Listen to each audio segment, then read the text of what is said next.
que ele diria a respeito daqueles que dizem ser seus seguidores? O que ele diria a respeito da nossa própria sociedade?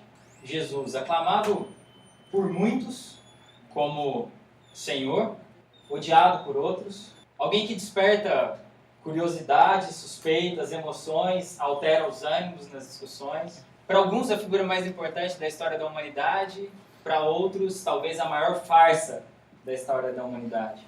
Mas, afinal, quem é Jesus? E o que nós, que vivemos 2000 anos depois do período em que ele passou por essa terra, temos a ver com ele?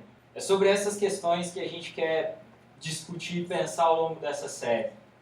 Independente da sua visão a respeito dele, a respeito da pessoa de Jesus, uma coisa é fato. Ao andar pelas ruas empoeiradas do território de Israel no primeiro século, Jesus se encontrou com muitas pessoas, dialogou com essas pessoas, tentou entendê-las no contexto em que elas viviam.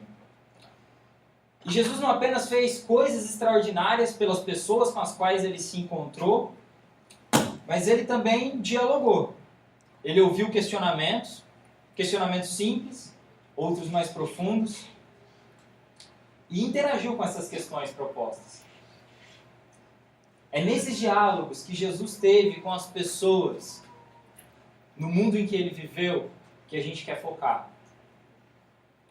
Porque as respostas que ele deu àquelas pessoas cruzaram os séculos e continuam respondendo às nossas maiores questões hoje.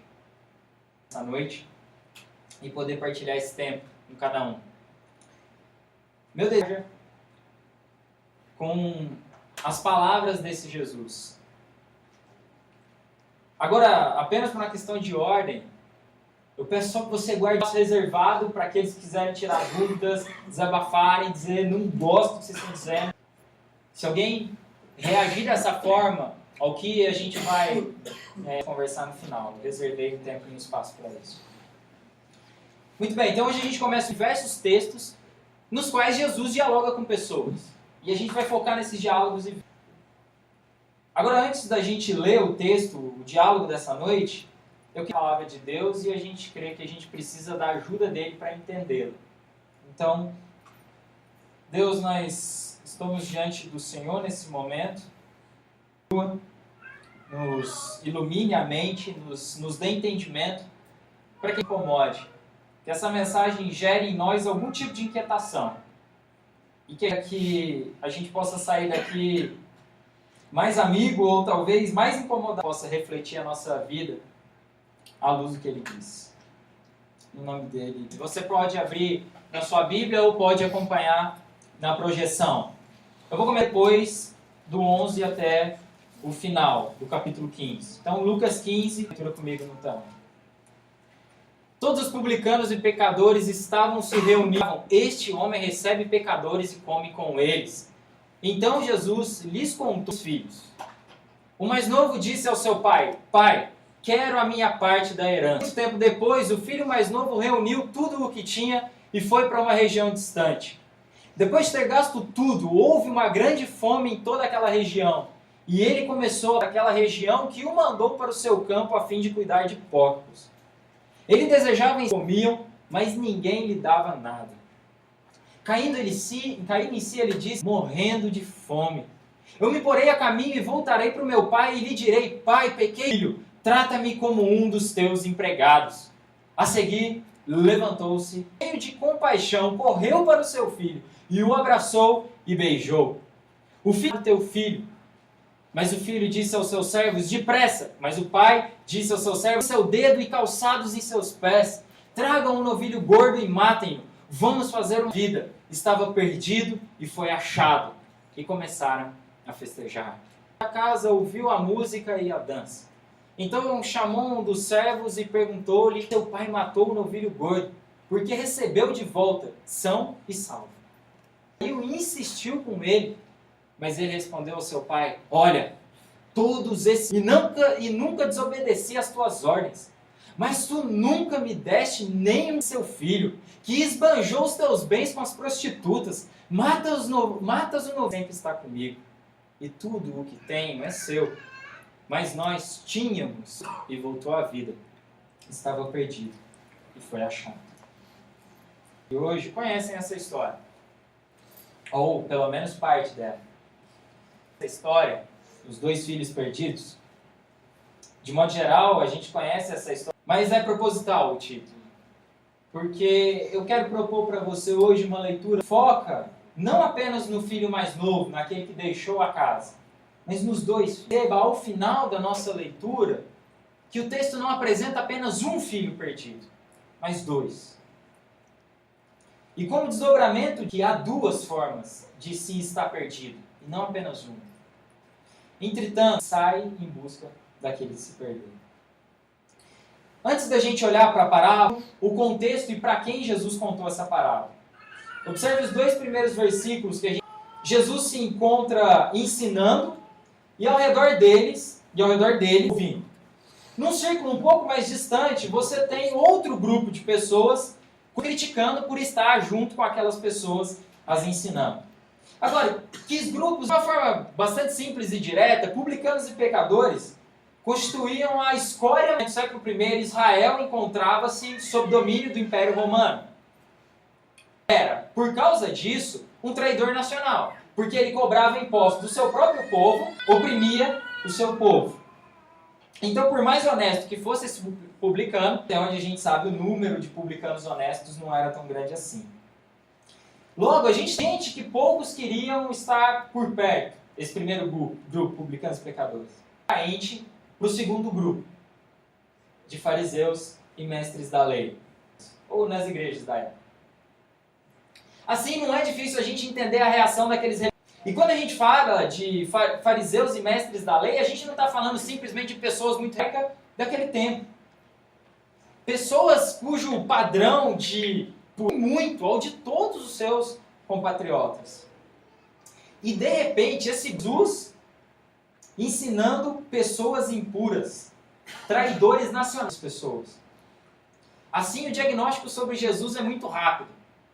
Como estaria ensinando a eles, e muito menos estaria sentado numa mesa, ou seja, num lugar de comunhão, muito significativos. O primeiro grupo é o daqueles que, com as instituições do seu tempo.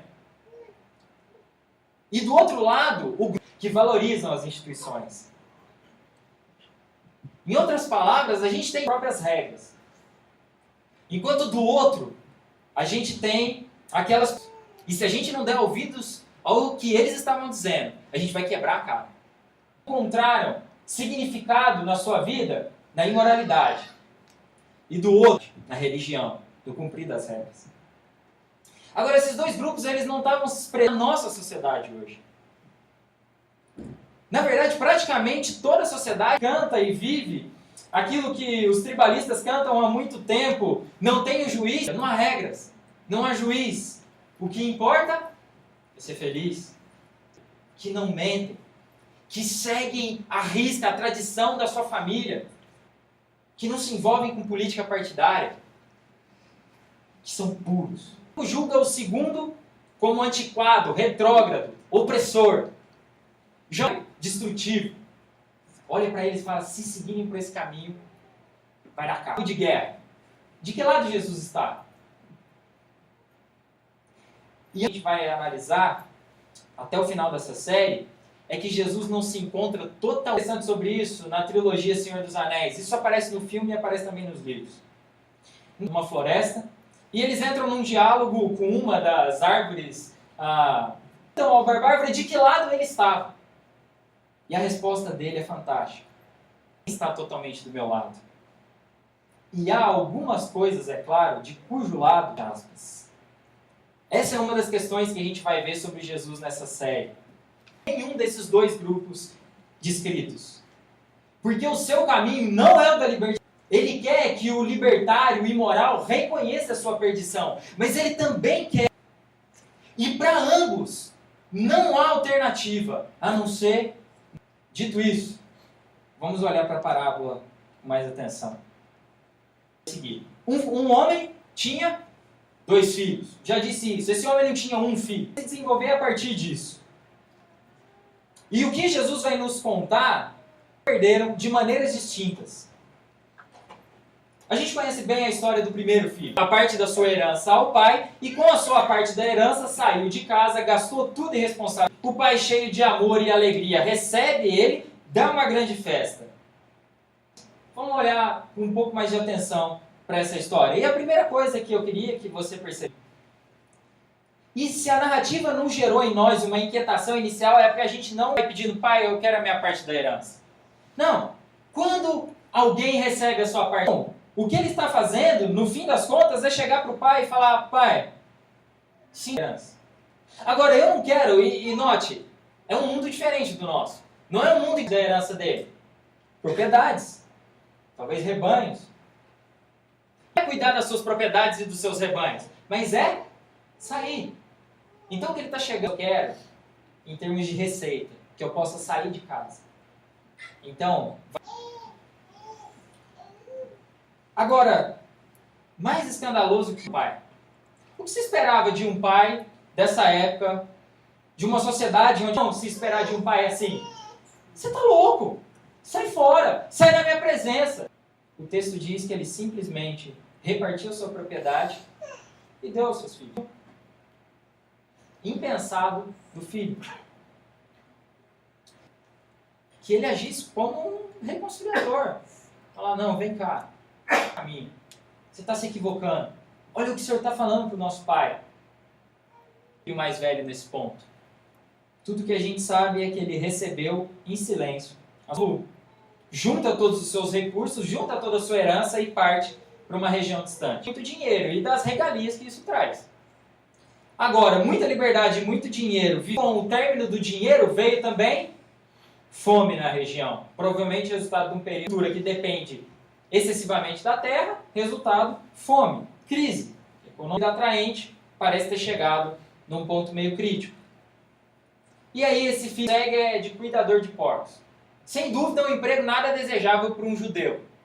Isso aqui, em tempos de grande miséria, em tempos de crise, a gente sabe que quem tem o poder não facilita as coisas.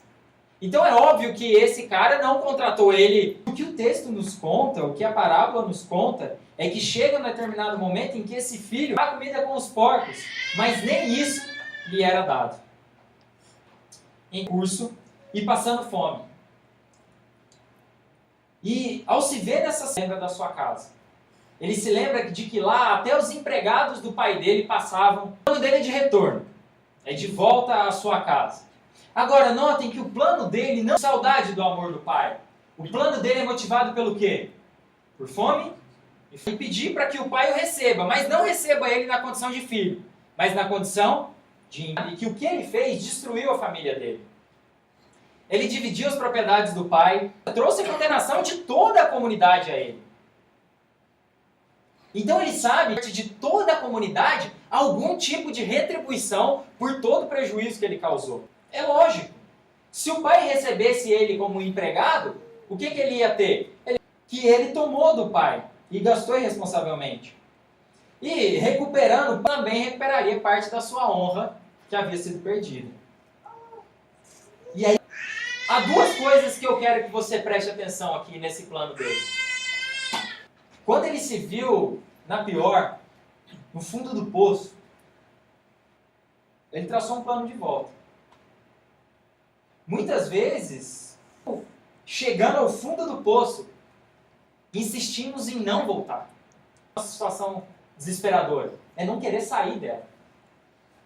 Agora, apesar de não é motivado pelas razões corretas, ele não volta arrependido ou confiando em um plano em que ele salva a si mesmo dos seus erros. Ele estranha, mas nada disso quebrou. Ele ainda se vê como capaz de salvar a si mesmo. E ele também conhece o meu e o seu coração. Ele sabe que a nossa tendência séria é procurar meios de se redimir. Nós não queremos que outros paguem pelos nossos erros, sem tentar fazer algo como retribuição pelo erro que nós cometemos. A gente olha para a nossa vida em família e, porventura, a gente encontra uma ação como essa de mãos abanando.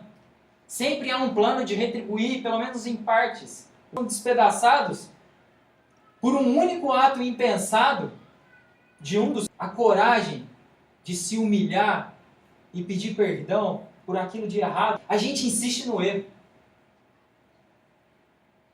Isso acontece no trabalho, mas não quer revelar isso ao nosso chefe, enquanto a gente não tiver algo melhor. Havia, não só naquele jovem, mas há em todos nós, um desejo. Vemos nossa ruína, traçamos planos, de forma que a gente consiga ser. Mas me parece que Jesus quer mostrar um outro tipo de atitude com essa parábola, de salvar a si mesmo. Ele não menospreza a volta do pródigo à casa, mas ele mostra que o verdadeiro com o pai. Voltando para o texto saiu correndo, o abraçou e o beijou. Mas um proprietário de terras, dono de um grande rebanho, jamais levantaria o imundo que está vindo. Honrou a sua própria família. E agora ele volta sujo e cheirando a porcos. Agora, apesar de incomum, é exatamente isso que aquele pai faz. Uma comunidade para ir ao encontro daquele filho. Agora, o mais interessante, e ele tinha exatamente as palavras que ele gostaria de dizer ao pai. Ele diz: Pai, pequei contra o céu e contra ti. Não sou mais digno de ser chamado. Isso não é tudo que ele havia ensaiado falar. Mas, e se diante de tamanha demonstração tiver, agora sim, chegado ao verdadeiro arrependimento? E se que o maior problema dele não era a falta de recursos, não era a... E se de repente essa ficha caiu? E eu acho que essa... Mas o pai não para por aí, sem dizer nada ao filho, ele entrega também um anel, ponha no dedo, calcem ele. Não só façam isso, vão também apenas para as ocasiões mais especiais e tragam para cá que a gente vai dar uma grande festa. Voltou à vida, aquele que estava perdido foi achado. Uma festa, um grande banquete. Uma festa para que toda a comunidade participe. Não dava para assar a costela e guardar a picanha no congelador.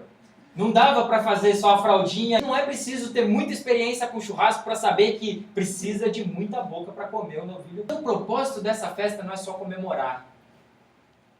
O propósito dessa festa de casa e dizer: esse filho estava morto. Para mim e para vocês. Ele não fazia mais parte dessa comunidade. Mas agora ele volta a fazer parte. Aceitei, vocês também devem aceitar. Comemorem comigo. Façam o perdido. Agora, os planos do filho mais novo. Se fosse da outra forma, conforme a seu orgulho ferido, ele ia recuperar seu status junto à comunidade pelo seu trabalho. Mas talvez ele jamais seria reconhecido como filho. Não é suficiente. Porque é necessário que ele se humilhe, novamente recebido na condição de filho. Nada mais é do que abrir mão do seu orgulho e aceitar a graça do pai. Naquele dia, foi por conta do pai. E aqui nós somos entre a mensagem dele e a mensagem da religião. Jesus diz àquele jovem e diz a nós hoje: não é pelo que... Por isso vocês podem ser aceitos. Eu fiz, por isso vocês podem fazer. E não há nada que nós precisamos fazer para novamente sermos aceitos. Fica óbvio pelo contexto, e agora eu tento linkar com aquele contexto inicial que a gente leu, que o filho mais novo nessa história retrata os publicanos e os pecadores, que se reuniam ao redor de Jesus, que é o pai da história.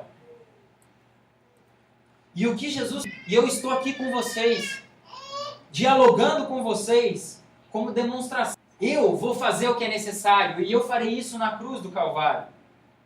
Agora, que são indignos de serem chamados meus filhos, e entrem comigo. Jesus disse a eles isso, e diz isso a nós hoje.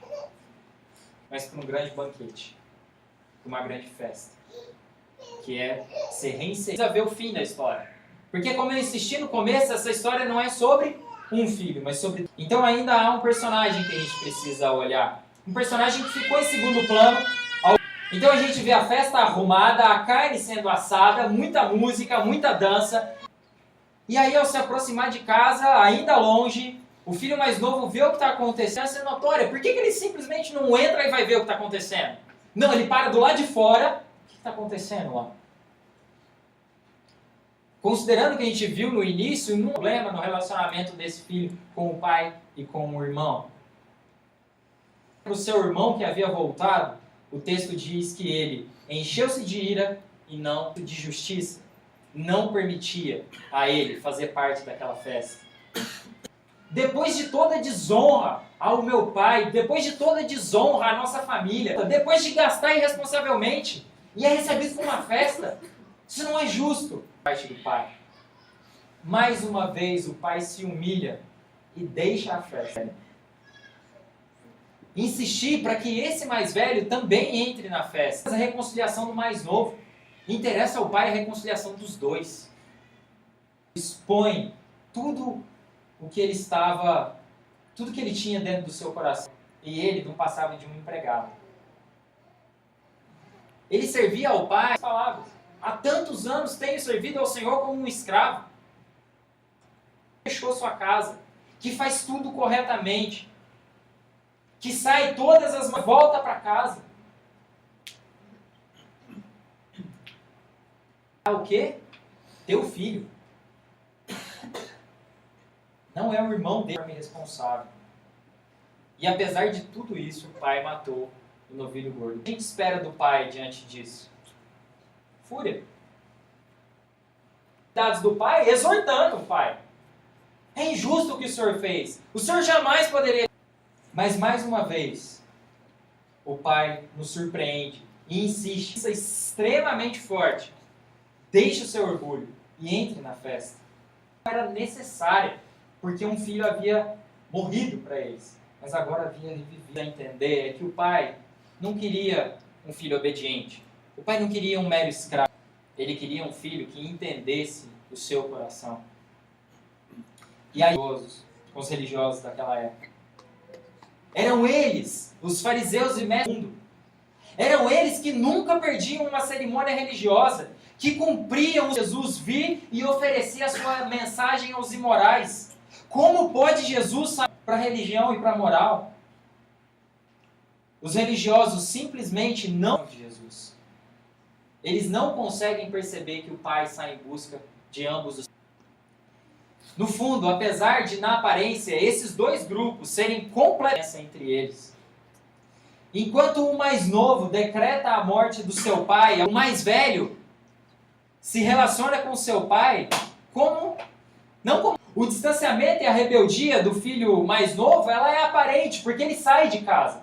O distanciamento e a perdição do filho mais velho, apesar de mais difícil de ser percebida, é própria casa. Um perdido fora de casa, o outro perdido. E esse é o diagnóstico de Jesus a respeito da situação que ele está vivendo. O primeiro, claramente perdido na imoralidade, mas agora querendo ouvir o que Jesus tem. Tudo bem, mas perdido no moralismo, na religiosidade. Você pode ter vivido a vida toda na irresponsabilidade, mas talvez esteja cansado de moralidade, na falta de regras, porque isso uma hora cansa. Talvez desde a sua infância, mas buscando conquistar o favor de Deus. E aí eu preciso dizer, na situação quanto na outra, você se encontra perdido. Eu passei muitos anos da minha vida assim, dentro da igreja, obediente aos pais, na escola dominical, que seja, era eu, não você. Fazia tudo certinho, não compreendia o coração, não compreendia a graça de Deus. Quando nos comportamos na imoralidade ou na moralidade, quando temos que viver seguindo todas as regras, o grande problema é que em ambos os casos nós fôssemos os nossos próprios salvadores. como se nós fôssemos a medida última do que nós devemos, além da gente, fora da gente. Agora, se você ainda não está no meio do povo de Deus, mas não compreendeu o coração de Deus, eu quero tentar fazer um sobre os publicanos e pecadores daquele tempo, ou além do que a gente já disse. Os publicanos eram alguém que trabalhavam em prol de um império que faziam isso de forma corrupta. E jamais um publicano seria preso, porque ele é um traidor nacional, mas ele está trabalhando a favor do sistema. Vamos dizer assim. Eu acho que não preciso entrar em muitos detalhes para entender isso. Os nomes deles estariam estampados em muitos cartazes ao longo do dia hoje. Muito. Lucas, fora Zaqueu, fora Levi. Estaria. Agora, de repente, esses publicanos, esses traidores, que jamais vão ser sistema ou pelo império, de repente eles estão dando ouvidos a Jesus. Será que realmente entenderíamos? Eles podem entender a graça de Jesus? Ou será que Jesus deve ser um deles? Se mistura com eles. Às vezes com razão se enche de indignação, mas às vezes cheio de... E aí eu pergunto, como está o seu coração de verdade? Não só daqueles que querem ouvir a Jesus, que querem fazer parte do banquete. Jesus não é dos nossos. Jesus não é dos nossos, porque senão ele não sentava na mesa com eles.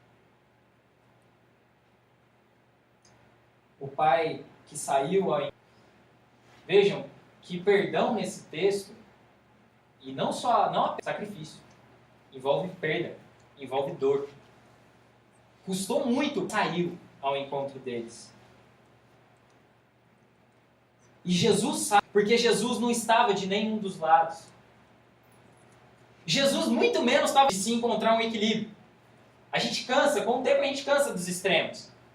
A gente de extremos na análise da sociedade. E aí a gente começa a não estar no meio termo também. Ele não está no equilíbrio. Jesus, não vamos confundir Jesus, é diferente. Jesus não se coloca entre os extremos e fala, vejam, eu tenho um caminho. Não. O caminho de Jesus e o que ele quer propor para a gente é algo totalmente diferente. Não é uma graça barata que simplesmente aceita. É uma graça que aceita. Um episódio muito legal no próprio Evangelho de Zaqueu, eu creio que ilustra muito bem para a gente isso. Aquele muita gente, de repente ele se encontra com a graça de Jesus e diferente do entendimento dele da graça de Jesus, ele diz, e não só isso, eu quero dividir a metade dos meus bens entre os pobres. O que fazer com a gente? A gente não faz a graça que é maior do que tudo nesse mundo, a gente responde em humilhação. Jesus vem nos despir, ou ele vem mostrar pra gente as nossas limitações. Ele vem nos lembrar que se nós pudéssemos salvar nós mesmos. Jesus quer que salvar a si mesmo. Conforme ele se revela a nós, nós devemos deixar que o nosso coração seja atraído dessa grande festa. Custou muito para o pai da parábola do segundo filho, porque a parábola termina antes da gente saber qual é a reação final do segundo filho. Mas custou tudo para Jesus vir numa cruz. Porque para nós segundo os nossos méritos. Mas olhou a partir, porque ele queria ambos os filhos em casa, na festa. Busca de mais um servo, de mais um empregado. Jesus está em busca de um filho, tanto dentro de casa quanto fora de casa. E pedir a Deus que seja ela explícita, seja ela bastante escondida, mesmo que todos saibam o seu coração. E eu gostaria de orar para que Ele nos ajudasse a perceber pela Sua palavra. Obrigado pelas palavras de Jesus.